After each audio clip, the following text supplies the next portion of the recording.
मर्द के लिए जायज नहीं है। मेरे रसूल की नजर पड़ गई। देखो ईमान वाला कैसा होता है, एक आशिक कैसा होता है। आप गुनाह करते हुए कहते हैं क्या करें हजरत, छूटता ही नहीं है। ईमान वाले कैसे होते हैं? अल्लाह के महबूब की नजर पड़ी, हुजूर ने फरमाया क्या बात है, जहन्नम की आग को हाथ में लिए घूमते हो, मर्दों के लिए जायज नहीं है। मेरे आका ने नाराजगी का इजहार फरमाया, वो अंगूठी उतार कर वहीं मजमे में फेंक दी गई। जब वो महफिल मुकम्मल हुई, अल्लाह के महबूब हुजरे आयशा सिद्दीक़ा रज़ियल्लाहु अन्हा की तरफ तशरीफ ले गए। लोग भी जाने लगे, जिनकी अंगूठी निकाली गई थी वो भी जाने लगे। सहाबा ने कहा तुम्हारे लिए जायज नहीं है, तुम्हारे घर में औरतें हैं, लेके जाओ, उनके काम आ जाएगी। अब जो सुनो ईमान वाले का जुमला क्या होता है। उन्होंने कहा अल्लाह की इज्जत की कसम, जो चीज मेरे नबी को पसंद नहीं है, जो चीज मेरे रसूल को पसंद नहीं, जो चीज मेरे आका को पसंद नहीं, उसको लेना तो बड़ी बात है, उसकी तरफ देखना भी मेरी मोहब्बत को गवारा नहीं है। वो चीज उठाना तो बड़ी बात है, उसकी तरफ देखना भी मेरी मोहब्बत को गवारा नहीं है। कौन थे ये ईमान वाले, कौन थे ये आशिक रसूल, कौन थे ये वफादार रसूल, कौन थे ये जिन्होंने लब्बैक का नारा लगाया था तो उस नारे पर कायम थे। हम नारा लगा रहे हैं लब्बैक या रसूल, या रसूल नहीं छोड़ेंगे। हमारे यहाँ मालूम है क्या होता है, हमारे यहाँ अगर जुमे के दिन इमाम साहब, मुझे नहीं मालूम आपके यहाँ के हालात क्या हैं, आप ये मत कहिएगा इमाम साहब ने कुछ सिखा दिया होगा, इमाम साहब शरीफ आदमी है, मेरी कोई ऐसी मुलाकात नहीं हुई सलाम दुआ के अलावा, लेकिन मुल्क का हाल ऐसा, अगर कोई भी आलिम दीन मस्जिद का इमाम कौम में किसी बुराई को, जैसे ढोल बाजे आज है या नहीं हमारे यहाँ शादियों में ढोल बाजे डीजे, अगर कोई आलिम दीन जुमे में तकरीर कर दे, तो अगर जिसके यहाँ ढोल बाजे डीजे बजे हैं थोड़ा सा दौलतमंद इंसान है, तो वो अपनी दौलत के नशे में इतना चूर रहता है कि कमेटी को कहता है जितने भी पैसे लगेंगे मैं खर्च करूंगा, इस इमाम को बदलो, इस इमाम को बदलो, दूसरा इमाम लाओ। खुदा के बंदे कुछ तो शर्म कर, कुछ तो लिहाज कर, ये जिस दौलत पे तू इतराता है खुदा देना भी जानता है, एक लम्हे से पहले वापस लेना भी जानता है। ए दौलत पे इतराने वाले, दौलत पे इतरा मत, कारून का खजाना खत्म हो गया, बाकी नहीं रहा, शद्दाद की जन्नत बाकी नहीं रही, हामान का पावर बाकी नहीं रहा, अबू जहल का रोबो दबदबा बाकी नहीं रहा। जिन्होंने जितना ज्यादा गुरूर किया है वो उतना ज्यादा जलील हुए, वो उतना ज्यादा रुस्वे हुए। देख ले रुस्तम जैसे पहलवान जिन्होंने अपनी ताकत पे नाज था, जाके कब्र में देख लो जिस्म की हड्डियां भी सलामत नहीं है। कितने बड़े बड़े सूरमा आए जिन्हें दौलत पे नाज था, जिस्म को कीड़ों ने खा लिया, उनकी कोई और कोई हैसियत बाकी नहीं है। याद रखना इलाज ये नहीं है इमाम को बदल दो, बदलना तो उस गलती को था जो गलती आप कर रहे थे, इमाम को नहीं बदलना था, उस गलत रवैये को बदलना था, जो तुम्हारा रवैया शरीयत के खिलाफ, जो तुम्हारा रवैया दीन के खिलाफ, जो तुम्हारा रवैया इस्लाम के खिलाफ। और बहुत सारे लोग हमारे समाज में ऐसे भी हैं, देखा हाँ कोई बासर मालदार आदमी, भैया बात समझ आ रही है आप लोगों के, नहीं आ रही है, समझ में आ रही है? आपकी पंचायत चल रही है बीच में बैठ, थोड़ा सुन लीजिए आप, बात समझ में आ रही है तो बोलिए सुभान अल्लाह। मैं इस वक्त तकरीर कर रहा हूं कि मैं इस वक्त आमतौर पे तकरीर करने का आदी नहीं हूं और ये वक्त है भी नहीं, लेकिन बोल रहा हूं, थोड़ी देर सुन लीजिए तवज्जो से। हमारा हाल ये कि अगर बुराई करने वाला, गुनाह करने वाला कोई बासर आदमी है तो हम में से बहुत सारे लोग उसकी हाँ में हाँ मिलाने लग जाएंगे, गलत को गलत नहीं कहेंगे। क्या कहेंगे? अरे नहीं इमाम साहब को ऐसा नहीं कहना चाहिए था, खामोशी से कह देते, जुमे में बयान नहीं करना चाहिए था उनके खिलाफ। कोई आलिम किसी के खिलाफ जुमे में बयान नहीं करता है। अगर तुम्हारे दिल में ये बात है कि आलिम किसी पर्सनल बंदे को मिंबर पे बैठ के टारगेट करता है, गलत बात है, दिमाग से निकाल दीजिए। एक आलिम मिंबर पर बैठ के अपने बाप दादा का नहीं, रसूल पाक का फरमान सुनाता है। ये हमारे सहन की गलत फहमी है कि हमने उसको अपने ऊपर ले लिया, और अगर किसी ने नहीं लिया तो दूसरे मोहल्ले वाले कहते हैं देखा आज हजरत ने तेरे खिलाफ तकरीर की, जुमे में पूरी तकरीर तेरे ऊपर कर दी। अरे नादान इंसान, हजरत को क्या पड़ी है तेरे ऊपर तकरीर करने की। एक आलिम कुरान का पैगाम सुनाता है, एक आलिम दीन का पैगाम सुनाता है। मस्जिद में हम पढ़ा लिखा इमाम क्यों लाते हैं? ताकि हमें कुरान की तालीम दे, ताकि हमें हदीस की तालीम दे।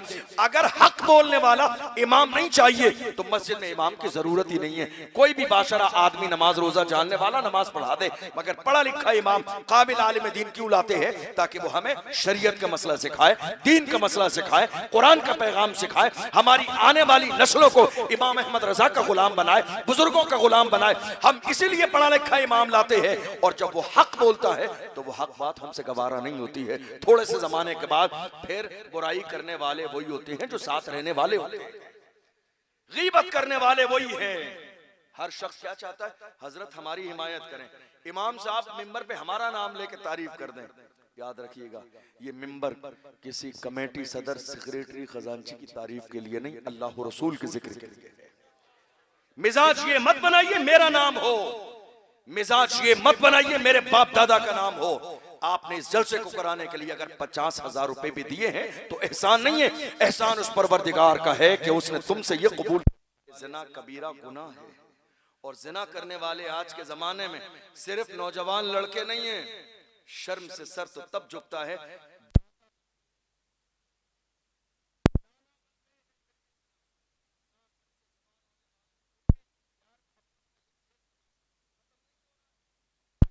समझा क्या है।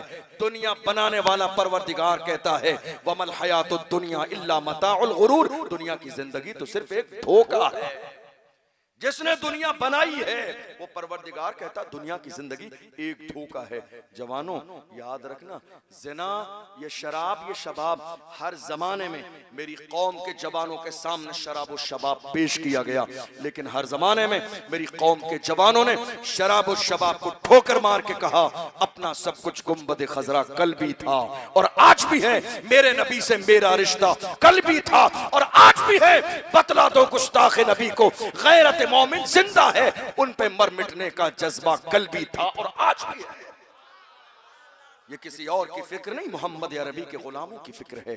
कहाँ हैं आप? जिना हमारे समाज में दूर दूर तक हमारे समाज से जिना का कोई वास्ता नहीं था।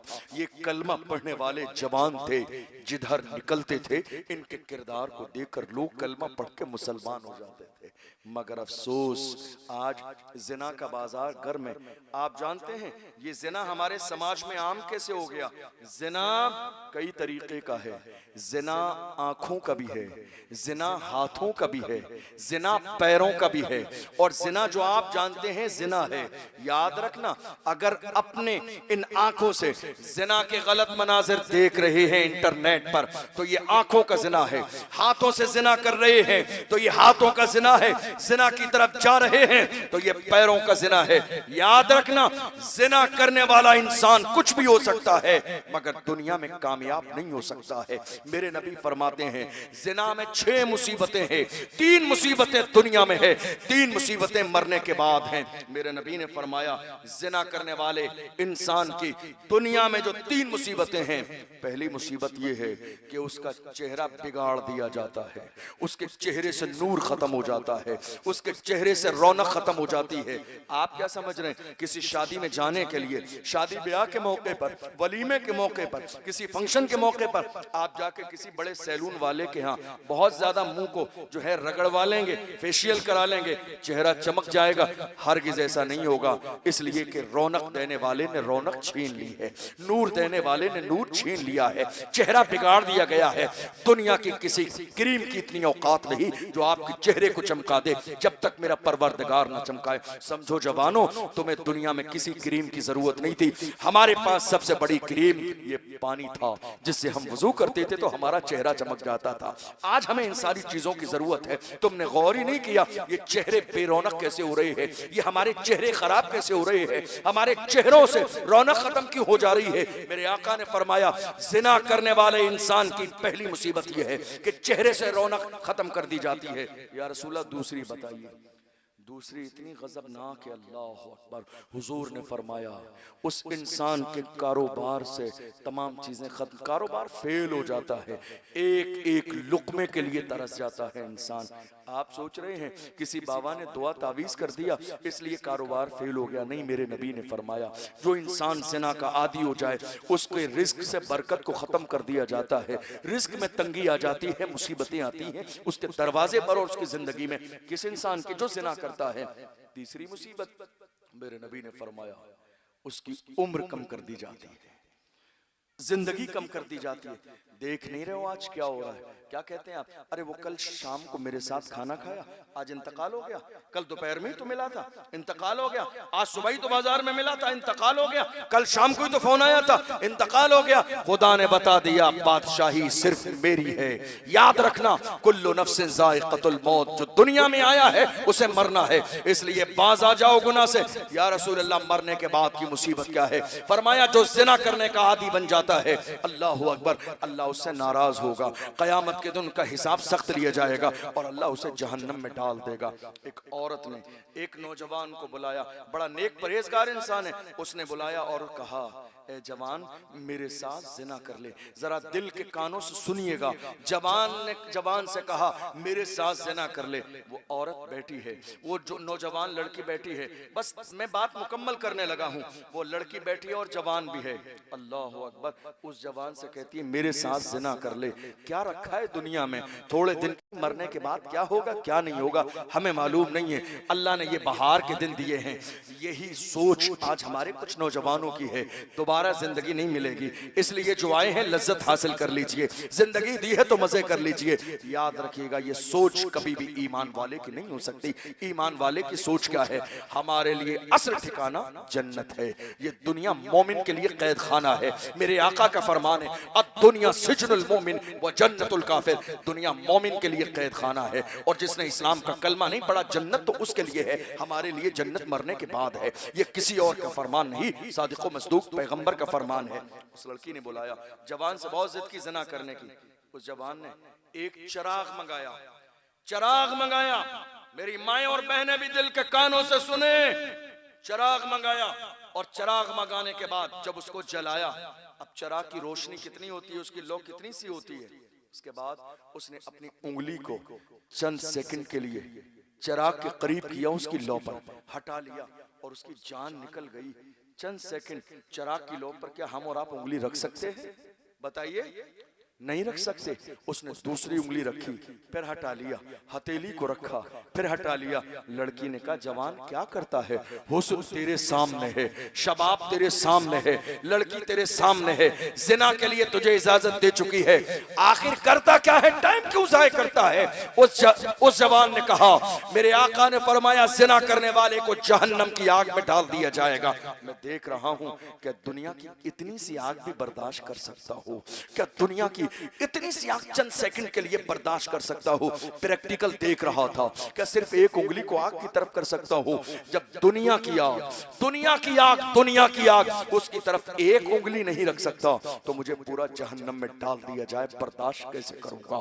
अल्लाह अकबर। जिस जहन्नम के बारे में मेरे नबी ने फरमाया, अगर एक सुई के बराबर खोल दिया जाए तो उसकी शिद्दत से दुनिया के सारे लोग हलाक हो जाएं, दुनिया के सारे लोग मर जाएं। इतनी आग है जहन्नम के अंदर। और तो कीजिए, हम मोहम्मद अरबी के गुलाम हैं। जवानों, तौबा करो, आज जिना नहीं करेंगे, शराब नहीं पिएंगे, जुआ नहीं खेलेंगे, सट्टा नहीं लगाएंगे।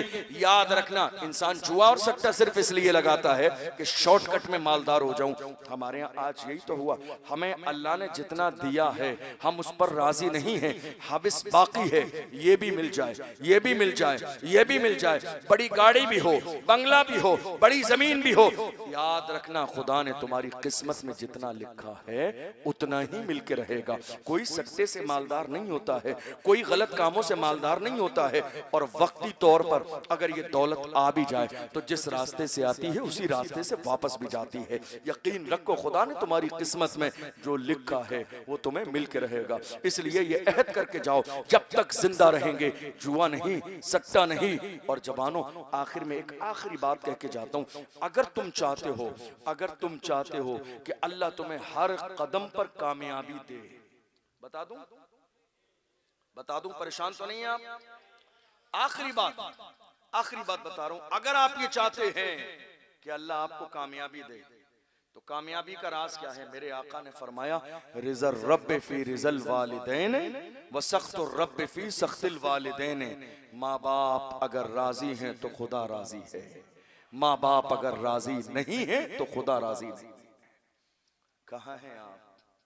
हम तो ये देख रहे हैं आज के जमाने में, पहले का दौर ऐसा था, लोग शादी के बाद अलग होते थे। आज हमारे जवान शादी से पहले ही अपना रवैया माँ बाप से खराब कर लेते हैं। आप दोस्तों में हैं तो आपका लहजा दोस्तों के साथ कितना नर्म है, मोहब्बत के साथ बात कर रहे हैं, खिला रहे हैं, पिला रहे हैं। होटल पे दोस्तों के साथ खाना खाने जा रहे हैं तो कोशिश कर रहे हैं जल्दी से पैसे निकाल के आप दें, आप उसको नहीं देने देते हैं। लेकिन वहीं एक बूढ़ी माँ पान खाने के लिए भी पैसों के लिए तरस रही है, मगर आप 10 रुपए जेब से निकाल के देने के लिए राजी नहीं है। एक बूढ़ी माँ घर में सालन बनाने के लिए तड़प रही है, लेकिन उसको देने के लिए राजी नहीं है। आप घर में दोस्तों के साथ बड़ी घर से बाहर मोहब्बत के साथ रहते हैं, लेकिन घर में आते हैं चीख रहे हैं वालिद पर, चीख रहे हैं माँ पर। वो माँ तन्हाई में जाके तुम्हारे लहजे की वजह से रो रही है, तुम्हारे लहजे की वजह से बूढ़े बाप की आंखों में आंसू है। याद रखना, तुम्हारे लिए बर्बादी का वो पहला दिन है जिस दिन तुम्हारे चीखने चिल्लाने की वजह से बूढ़ी माँ की आंखों में आंसू आ जाए। तुम्हारी तबाही और बर्बादी का वो पहला दिन है जिस दिन तुम्हारे चीखने और चिल्लाने की वजह से तुम्हारे बूढ़े बाप की आंखों में आंसू आ जाए। खबरदार खबरदार, तुम्हें अंदाजा भी नहीं जिसके घर में माँ के जनाजे निकल गए वो कितने महरूम लोग हैं। खुशनसीब हैं जिनके घरों में माओं की आवाज आ रही है, खुशनसीब हैं वो जवान जिनके घरों में 60 साल 70 साल का बूढ़ा बाप मौजूद है। तुम्हें अंदाजा भी नहीं, बूढ़े बाप की जूतियां भी दरवाजे पर पड़ी रहती हैं तो उनका भी एक रोब होता है या नहीं होता है? बूढ़े बाप की जूतियां भी दरवाजे पर पड़ी रहती है। हमारा हाल क्या है मालूम है? ये जो जबान की जो तलखी है ना, लहजे की गर्मी, पूरे समाज में सबके साथ, दोस्तों के साथ, भाई के साथ, रिश्तेदारों के साथ इज्जत, चीख किस पे रहे हैं? माँ पे। जबान का तेवर किसे दिखा रहे हैं? जिस माँ ने बोलना सिखाया। जबान की तेजी किसके साथ है? जिस माँ ने बोलना सिखाया, जिस माँ ने 9 महीने पेट में रखा, जिस माँ ने 2 साल दूध पिलाया, जिस बाप ने उंगली पकड़ के चलना सिखाया। जवानों, ये शिकायत है। हम जलसों में जाते हैं, कितने बुजुर्गान दीन मुलाकात के लिए आते हैं, हम उनसे कहते हैं चचा खैर से हैं, तो वो अल्हम्दुलिल्लाह बाद में कहते हैं, आंख से आंसू पहले निकलता है, कहते हैं हजरत क्या खैरियत है, मिन्नत मुरादों का एक बेटा, दुनिया में सारी जगह चले गए दुआ करने के लिए, ऐ अल्लाह मुझे एक बेटा दे दे, पूरी जिंदगी उस पर लगा दी, कभी अच्छे कपड़े न पहने, सिर्फ बेटे के लिए सारी जिंदगी की हर जायज ख्वाहिश पूरी की। लेकिन आज जवान होने के बाद हमें डांटता भी है, गाली भी देता है, मौका लगता है तो मारता भी है, घर से भी निकाल दिया है। साल भर इंतजार करते हैं एक नजर उसका चेहरा देखने को मिल जाए। शादी हो गई है, बीवी अलग लेके चली गई, पीठ देखने के लिए तरस गए हैं। साल में एक दिन भी ईद के दिन सलाम करने के लिए आता नहीं है। ये हाल मेरी कौम के जवानों का है। मुझसे किसी ने कहा, मैंने कहा फैमिली में कितने लोग हैं? कहा 4 लोग हैं। कौन कौन है? कहा मैं हूं, मेरी बीवी है, एक बेटा एक बेटी है। मैंने कहा नादान, वो घर घर नहीं है जिस घर में बूढ़ी माँ न हो, वो घर घर नहीं है जिसमें बूढ़ा बाप न हो। जिस घर में माँ बाप को बेइज्जत करके निकाल दिया जाए, उस घरों में कभी भलाइयां नहीं आती हैं। मेरी कौम का मिजाज ये बन गया, चलो साहब अजमेर शरीफ चलो, चादर लेकर 50,000 की चादर चढ़ा के आएंगे। कोई चांदी की भी चादर लेके जाता है, कोई फूलों की चादर लेके जाता है, 50,000 की चादर गरीब नवाज की बारगाह में।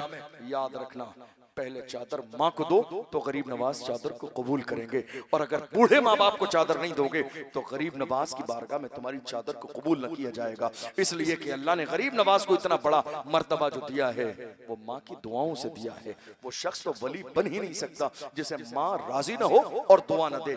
जवानों, अहद करके जाओ, हम जब तक जिंदा रहेंगे बूढ़े माँ को कभी गाली नहीं देंगे, बूढ़े बाप को कभी बुरा नहीं कहेंगे। इसलिए कि ये खेती की तरह है, गेहूं लगाएंगे तो मक्की नहीं काटेंगे।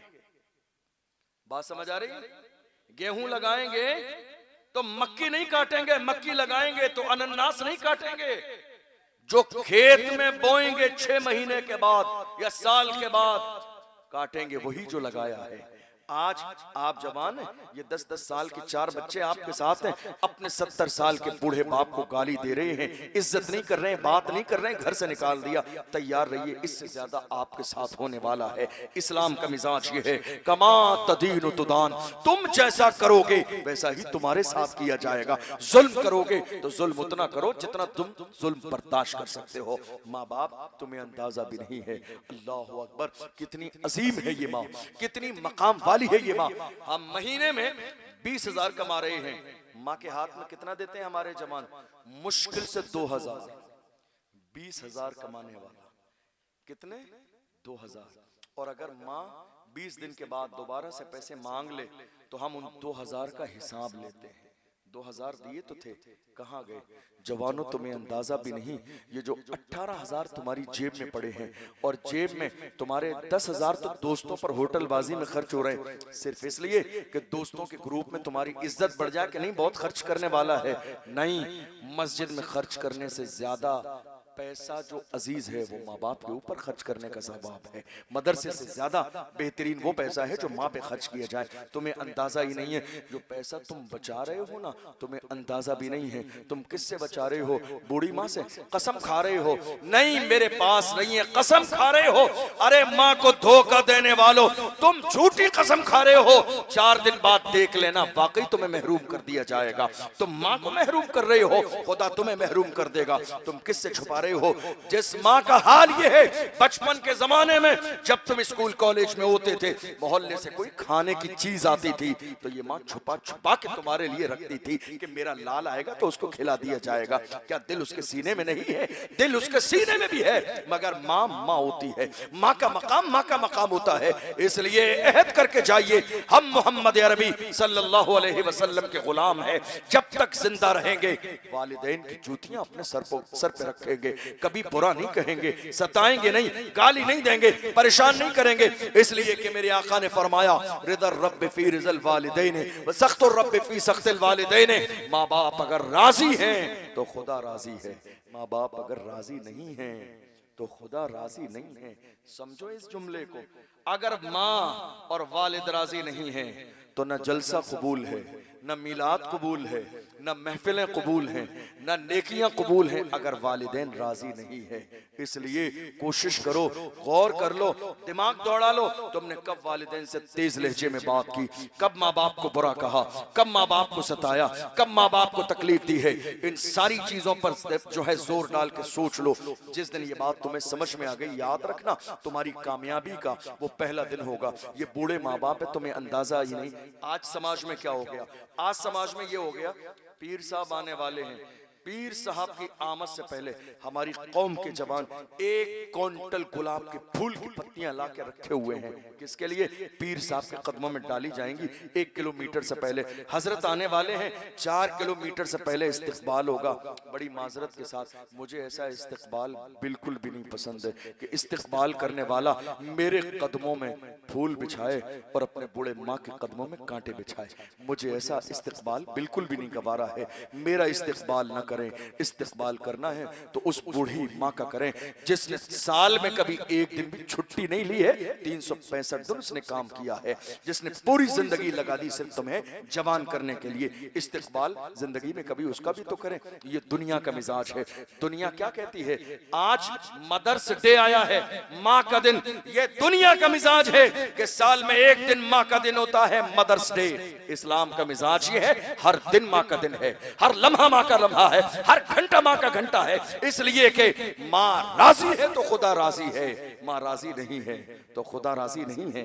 हमने क्या सोचा है? नहीं साहब, हम हाथ पीर साहब के चूमेंगे, पीर साहब राजी हो जाएंगे। घंटों लाइन लगा रहे हैं पीर साहब के हाथ चूमने के लिए। जिसके कदमों के नीचे जन्नत है, क्या जिंदगी में एक बार कभी उस बूढ़ी माँ का तलवा चूमा तुमने? जिसके कदमों के नीचे जन्नत है, कभी एक बार उसकी पेशानी को बोसा दिया? जिसके कदमों के नीचे जन्नत है, कभी जाके उसके कदमों में आधा घंटे के लिए उसका दिल का हाल लेने के लिए बैठे? आज हाल ये है, हमारे पास बूढ़ी माँ के पास पूरे 365 दिन गुजर जाते हैं, आधा घंटे भी हम अपने बूढ़े माँ बाप के पास जाके नहीं बैठते हैं, बाप के रूम में जाके नहीं बैठते हैं। बल्कि कई बार ऐसा होता है, हमारे बूढ़े बाप रात को पैर दबाने के लिए आवाज दे दे तो अल्हम्दुलिल्लाह हम अपनी बुराई जो है, अपनी बीमारी जाहिर कर देते हैं कि मेरी अपनी तबीयत सही नहीं है। ऐ मेरी कौम के जवानों, हाथ जोड़ के कहता हूँ, सबसे बड़ा पीर तुम्हारे घर में तुम्हारी माँ मौजूद है, सबसे बड़ा पीर तुम्हारी जिंदगी में तुम्हारे बाप मौजूद हैं। इन दोनों को राजी कर लो, अल्लाह तुम्हारी दुनिया और आखिरत दोनों को बेहतर कर देगा। याद रखना, कई बार राजस्थान में मेरे साथ ऐसा हुआ, किसी शख्स ने शोरूम से नई गाड़ी निकाली और नई गाड़ी निकालने के बाद लाके मेरे दरवाजे पे खड़ी कर दी। कहा हजरत, कई साल पहले से मेरी ख्वाहिश थी, मैं नई गाड़ी शोरूम से लाके आपके दरवाजे पे खड़ा करूंगा कि पहला कदम हजरत का रखे। मैं मिंबर पे ऑन रिकॉर्ड ये बात कह रहा हूं, अल्लाह गवाह है इस बात पर कि मैं उस गाड़ी में नहीं बैठा, मैंने कहा मुझसे ज्यादा बरकत वाले कदम तेरे घर में तेरी माँ के हैं, मुझसे ज्यादा बरकत वाले कदम तेरे घर में तेरे बूढ़े बाप के हैं, और मुझसे ज्यादा हक तेरे बूढ़े माँ बाप का है। पहले उनका हक है, उनको बिठा, उसके बाद मैं तेरे साथ चलूंगा। कितनी बार ऐसा हुआ, लोगों ने नया घर बनाना था, मकान की जमीन की बाज़ाब्ता नींव खोद ली, और उसके बाद का हजरत हमारी ख्वाहिश है आपके बरकत वाले हाथों से पहली ईंट रख दीजिए। मैंने कहा नहीं, पहली ईंट तुम दुआ करो, इस वक्त तुम्हारी माँ जिंदा है, दुआ करो, तुम्हारे वाले जिंदा हैं, मुझसे ज्यादा बरकत वाले हाथ तुम्हारे बूढ़े माँ बाप के हैं, उनसे नी रखवाओ। मैं तो दोबारा आके भी नी रख दूंगा और दुआ कर दूंगा हर चीज में। और जानते हो, बुजुर्गों से पूछा गया, माँ बाप को जब कुछ देना हो, पैसे देना हो, तो देने का तरीका क्या है, शान क्या है? फरमाया ऐसे मत दो कि तुम्हारा हाथ ऊपर हो, उनका हाथ नीचे हो। ये माँ बाप को देने का अंदाज नहीं है। माँ बाप को देने का अंदाज ये है, जब उनको पैसे दो तो अपने हथेलियों पे रख के पेश करो कि वो कबूल कर लें, ताकि उनका हाथ जो है ऊपर हो और देने वाला तुम्हारा हाथ नीचे हो। माँ बाप को देने का अंदाज ये है। और याद रखना, जिंदगी में तरजीह हमेशा माँ बाप को दो। ये मैं तुम्हें फार्मूला इसलिए बता रहा हूँ, अगर तुम चाहते हो कि तुम्हारी भी शान शौकत थोड़े जमाने के बाद बन जाए, तुम भी इज्जत के साथ बुढ़ापे में जिंदगी गुजार के जाओ, चाहते हो तो अपने बूढ़े माँ बाप के साथ भलाई करो। इस्लाम का मिजाज ये है, कमा तदीन तुदान, तुम जैसा करोगे वैसा ही तुम्हारे साथ किया जाएगा। इज्जत दोगे बूढ़े माँ बाप को तो तुम्हें भी इज्जत मिलेगी। हम ये देख रहे हैं, पुराने बाप के जमाने में एक पुराना घर था, जिस पुराने घर में पूरी फैमिली रहती थी। औलाद ने थोड़े से पैसे कमाने के बाद बराबर में जमीन लेकर या खानदानी जमीन लेकर एक मकान बना लिया। मकान बनाने के बाद बीवी तो शिफ्ट हो गई, बच्चे तो शिफ्ट हो गए, वो जवान तो शिफ्ट हो गया, लेकिन बूढ़े माँ बाप कहाँ पड़े हुए? उसी पुराने घर में, जिसकी दीवारें टूटने वाली हैं, पुराना बोसीदा मकान है। उनके घर में ना एसी है, हल्के हत्ता के कई जगह देखा हमने अपनी आंखों से, लाइट भी नहीं आती है, पंखे का सिस्टम भी नहीं है, 42 डिग्री 45 डिग्री गर्मी है। जवान एसी घर में है सामने, और बूढ़ी माँ टूटने वाले घर में पड़ी है। जवानों, होना तो ये चाहिए था, तुम्हारे घर में सबसे बेहतरीन कमरा अगर किसी का हो तो तुम्हारी बूढ़ी माँ का हो। बेहतरीन कमरा तुम्हारे घर में अगर किसी का हो तो तुम्हारे बूढ़े माँ बाप का हो। इसलिए कि हाकिम घर के अंदर माँ है, हाकिम घर के अंदर वालिद है। जब तक ये दोनों जिंदा हैं, सबसे घर के अंदर हुक्म इनका चलेगा। ये मत सोचो कि 4 दिन तो तुमसे पैसे कमाना शुरू कर दिए तो अब बात तुम्हारी मानी जाएगी, ये किसी काबिल न रहे। नहीं मेरे अजीजों, हाथ जोड़ के कहता हूँ, आप मेरे भाई हैं, चाहते हो कि अल्लाह तुम्हें इज्जत दे, इन बूढ़े माँ बाप के कदमों को पकड़ लेना, जाके माफी मांग लेना। अल्लाह ने इनका दिल बड़ा किया है, थोड़ी सी तुम्हारी बात पर तुम्हारी खताओं को माफ कर देंगे। हम ये देख रहे हैं कितने लोग जिन्होंने माँ बाप से राब्ता खत्म कर दिया, दूर जाके रहने लगे। 10 बार मोहल्ले वालों ने, खानदान वालों ने फोन किया, माँ बीमार है, मरने वाली है, आए नहीं। लेकिन जब आए, जब उन्हें इंतकाल की खबर मिली, और जब इंतकाल की खबर मिली, दूरी इतनी ज्यादा है कि अगर आएंगे तो 2 से 3 दिन का टाइम लगेगा। जानते हो, रिश्तेदारों ने कहा ऐसा करें, बर्फ की सिल्ली लगा के इसको रख दें। समझ आ रही बात? नहीं आ रही है? बर्फ की सिल्ली लगा के रख दीजिए। कितने दिन के लिए? 2 दिन के लिए। बेटा आएगा तो नमाज पढ़ लेगा जनाजे की। मैं कहता हूं उसको जितना जल्दी हो दफन कर दो। अरे जिसने जिंदगी में चेहरा नहीं देखा वो मरने के बाद चेहरा देखेगा तो क्या हो जाएगा? ये वही है ना जो छोड़ के चला गया था, ये वही है। 10 बार रिश्तेदारों ने फोन किया था, माँ बीमार है, कहा मेरा सीजन चल रहा है, बच्चों की छुट्टी नहीं है, आया नहीं। कोई सीजन याद रखना माँ से ज्यादा कीमती नहीं है, कोई भी तालीम माँ से ज्यादा कीमती नहीं है, कोई भी डिग्री माँ के मकाम से ज्यादा कीमती नहीं है। इसलिए माँ बाप पहले हैं, इनको पहले रखो। हमने एक जवान को देखा, 40 में की नियाज होती है, आप क्या होती नहीं होती? 40 में की नियाज, 5000 लोग थे उसमें, खाना कर दिया पूरे गांव का। हमने कहा ये क्यों किया है, क्यों किया? ये कह रहे हैं साहब हमने सवाब के लिए किया है। हमने कहा नादान इंसान, ये सवाब के लिए नहीं है, ये समाज के लिए है, समाज के लिए है। किसके? समाज के लिए, सवाब के लिए नहीं है। हमने देखा था माँ जिंदा थी तो तू सलाम नहीं करता था, बात नहीं करता था, तूने घर में नहीं रखा, तूने 4, 10, 20 रुपए 50 रुपए खाने के लिए नहीं दिए। वो बूढ़ी माँ पान खाती थी, पान का खर्चा तूने जिंदगी में उठाया नहीं। 5000 लोगों को खाना खिला के कहता है सवाब के लिए कर रहा हूँ। जालिम, अब भी तो शर्मिंदा हो जा, तुझे अंदाजा नहीं मरना भी है, कब्र में मुनकर नकीर आएंगे, सवालो जवाब भी होना है। जुल्म मत कीजिए, और जुल्म करते हैं तो तैयार रहिए, जुल्म करेंगे तो जुल्म की